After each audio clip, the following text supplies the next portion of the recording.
So I have seen that in our previous discussion, the advantage of introducing a mathematical concept or device like entropy is that we will be able to give a mathematical statement to the second law of thermodynamics. The statement is known after Clausius, and it's usually termed as the Clausius mathematical statement of the second law of thermodynamics. So in this session we will be discussing briefly about the Clausius mathematical statement, which is generally given as an equation, an integral equation. So you can see on the screen I have used an integral equation here. You can see it's a closed integral of d bar q over t, closed integral d bar q over t, that is less than or equal to 0. And maybe we are going to see what's the meaning of this equation. We will be shortly going through the derivation of this equation, but remember, this is the way in which we usually state the second law of thermodynamics mathematically, and it is due to Clausius. We had two other statements for the second law of thermodynamics. So you remember we had the Clausius statement as well as the Kelvin-Planck statement, which were two wordly statements.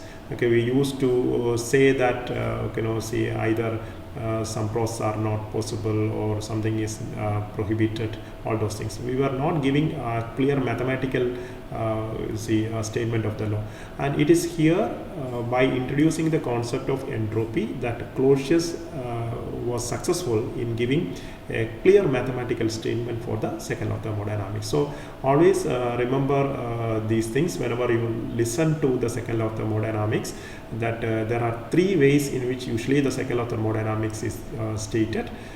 See, one is the Kelvin-Planck statement,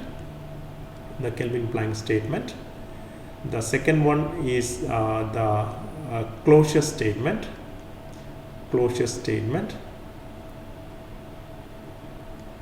See, both of these two statements are statement in words. We do not go after the mathematics. They are statement wordly statements. I can say wordly statements. And by invoking or by introducing a concept of entropy, later Clausius stated the second law, or the fact that is contained in these two statements were summarized into a very simple equation, integral equation, which is known as the Clausius mathematical statement. So be clear about the Clausius statement and the Clausius mathematical statement. They are different. Okay, so Clausius mathematical statement, which I have just written here. So this equation, this mathematical equation, or this integral equation, is what is known as the Clausius mathematical statement of the second law. Maybe as of now you may not be able to understand what actually it means and all. We will take some time for understanding this one. Only for the pedagogical or conceptual flow of our class, I have introduced this equation first, and we will be going through its analysis on the way. So you can note one thing in the Clausius mathematical statement.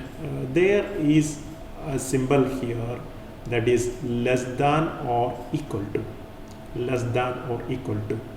So means there are two possibilities here. One is less than and the other one is what? Equal to. Now these two possibilities we will be breaking into two categories, because you know that any thermodynamic process in general can be either a reversible one or an irreversible one. So the Clausius mathematical statement of the second law includes both the possibilities. What will be the form of that equation if the process is reversible one, and what will be the change in the equation if the process becomes an irreversible one. Both the conditions of reversibility as well as irreversibility is included, or it has been contained in the same single equation, and that is why this Clausius mathematical statement becomes so comprehensive, so powerful an equation in thermodynamics. So now let's see how this equation has been divided. See, this equation can be separated into two categories or two parts, I can say. So one part is applicable for reversible process. That is what I have just done here. So one part of this mathematical statement is applicable only for reversible process, and the other part will be applicable for irreversible process.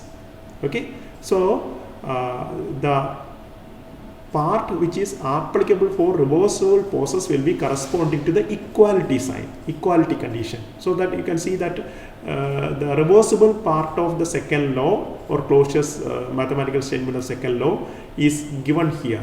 So this is the reversible part of the second law. So you have a close look at the equation here, okay, and compare it with the actual equation. So can you see some similarities and there are some dissimilarities? Try to identify that first, and later maybe after one or two sessions you will be able to understand what actually these terms are meaning. Okay, just be patient enough. See what are similar things here. You can see that this quantity is repeated here. See, what is this quantity? Closed integral of d bar q over t. Closed integral of d bar q over t. Here also you can see that, right? And here it is equal to 0. Here both the possibilities were there, less than 0 and equal to 0. So equality in this integral corresponds to the reversible part of the second law. And in order to show that this equation is applicable, this equality is applicable only for reversible processes, this r is written there. So r in the integral. So you are writing like this, you write an integral and you put a notation here r. So this r along with the closed integral shows that this equation is applicable only for reversible processes. Okay, so that is why we call this equation as the reversible part of the second law. And the reversible part of the Clausius statement of second law is otherwise known as the Clausius theorem. It is known as Clausius theorem. It says this is an equality. Okay, so the reversible part of the second law of thermodynamics is known after Clausius theorem. Okay, so all the terms are very similar. Just have some time and try to understand how it is named after. Okay, now already we have taken into account the equality part. Right, now let's go to the inequality or less than that value. So inequality part is applicable for irreversible processes.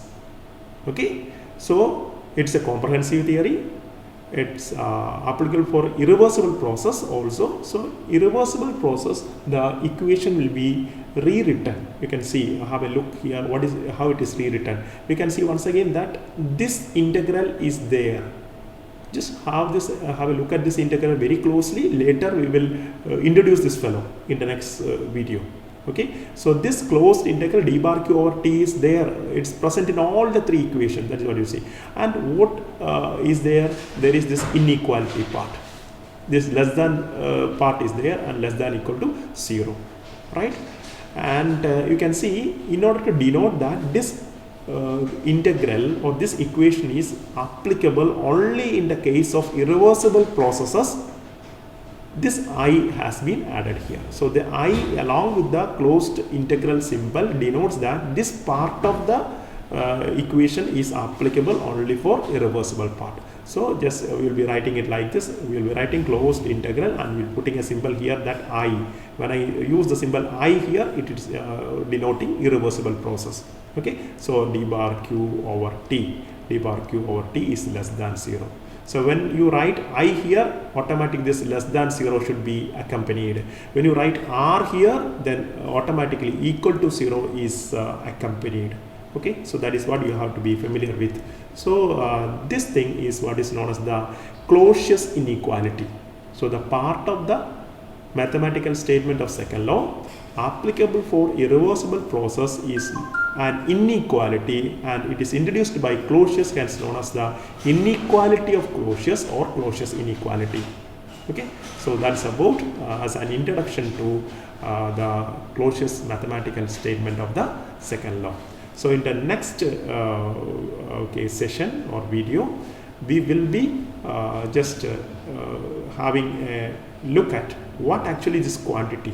So there was a quantity here which is common everywhere, some integral d bar q by t, or you can say this d bar q by t, and we will see that this quantity is nothing but representing the entropy.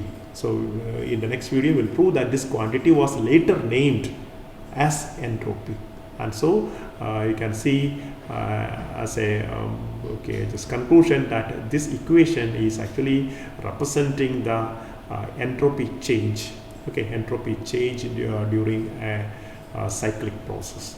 And Clausius mathematical statement of the second law is now stated in terms of the entropy change happening in the system.